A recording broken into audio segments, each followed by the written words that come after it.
trimo mundur timbang loro ati tak oyak wong kono wis lali pancen wis nasibku iki tandur becik toko leko dilarani trimo ngalah aku wis ra betah tak tangi sono aku mau gawe susah karepe wis ngajak pisah karo aku wis ra karep omah-omah nangis aku isin senadyan lara ning batin aku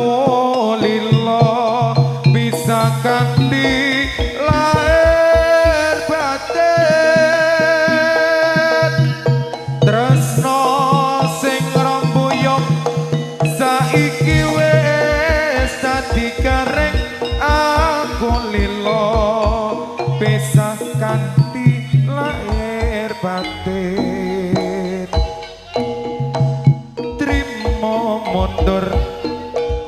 timbang loro ati tak oyak monggo wis lali pancen wis nasibku iki sabar Mas Pep nandur becik toko leko dilarani trimo ngalah aku wis ra betah tak tangi sono aku mau gawe susah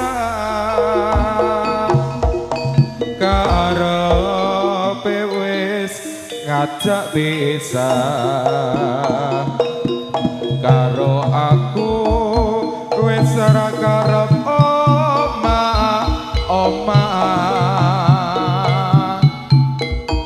nangis aku isin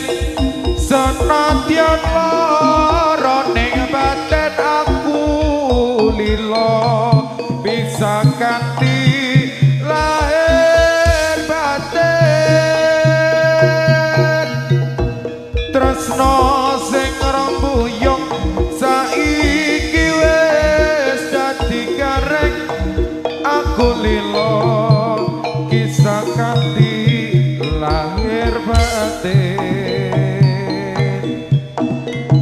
nangis aku isin senadyan lara ning batin aku lilo bisa kanthi lair batin